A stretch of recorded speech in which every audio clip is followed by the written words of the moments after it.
probably cry. Oh yeah. You probably saw the last Miata video and thought to yourself, what the hell are those dudes doing working on the engine of a car that doesn't even have a front end? I wake up at 3 a.m. a lot of nights and ask myself the exact same thing. Cool, like we're... Alright, yeah.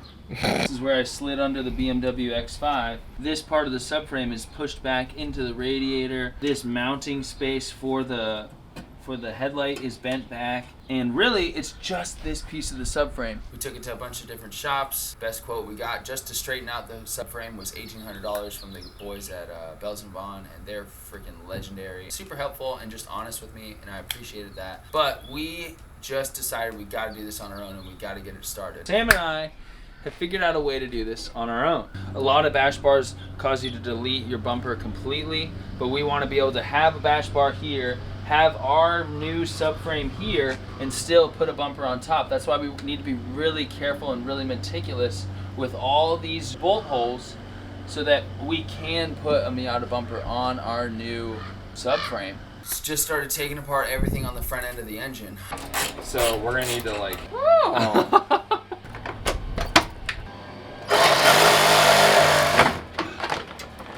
Sick.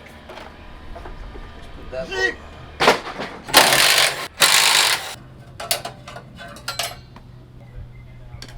Cool. Yeah. horns out. That's a good point. These are great points to mount our... Well, that was kind of the whole point, was to mount our front bar to those points anyway. That's what I thought, so... yeah.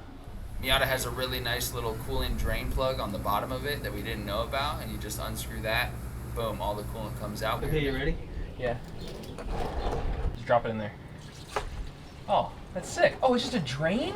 Yeah.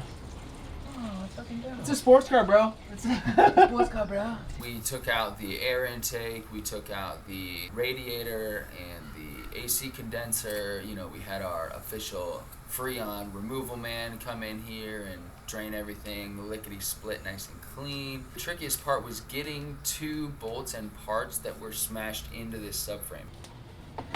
Just set it over there.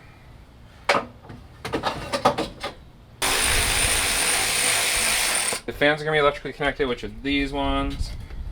You got it? Oh, that's not bad. That's not that bad. Thanks. Oh, it's moving. Oh. Broken the worst way possible, actually. So the threading's all in there? Okay, mine will come out. Yeah, if you pull, yeah, I'm free too. Because of that angle you got. Okay, it's like, wow, look at all that room. That's a lot of Productivities. room. Holy shit. Okay. Woo! Wow. Wow, wow. The next step was to start to take measurements. So we took out a notepad, created really sketchy drawings that look very similar to the ones we did to measure out what wheel size we could fit on this. So the bar comes like up, and then acting like the bumper bars come out here. And then the mounts, so what we're gonna have to draw, obviously it's a little off center, but the mounts you're gonna draw are basically like mounts here, like draw mounts out either way, and then holes. So we're gonna need to draw out. So center of hole. Directly on the hole. Let's do center of the hole. Oh no. What? This is just gonna be really nitpicky. Inner bolt hole is 26 1/4. Outer bolt hole is 35 and shit. Once we did all these crazy measurings and all these crazy drawings, Sam took these drawings back and put them in CAD and started designing a bash bar. We basically measured everything from 2 points. We measured everything from the fender bolts that where the front of the fender mounts on here, and then we measured everything else from the engine bolt for our top and bottom measurements. Once I had like those 2 points like locked in, I then could basically make the whole bumper off that. I jumped into SolidWorks and we started to create our bumper inside of SolidWorks. I learned this program so long ago, so getting back into it was like kind of a pain in the ass. I made one whole complete bumper drawing and then like scrapped it because it just didn't work right and I hadn't done it perfect. Once I actually started doing it and designing it, I had to do a ton of measurements, running it all the way back, running it all the way forward, double checking our little drawings we wrote on a notepad. I was able to get the whole thing matched up, and all the points we did measure actually matched up even after the thing was designed.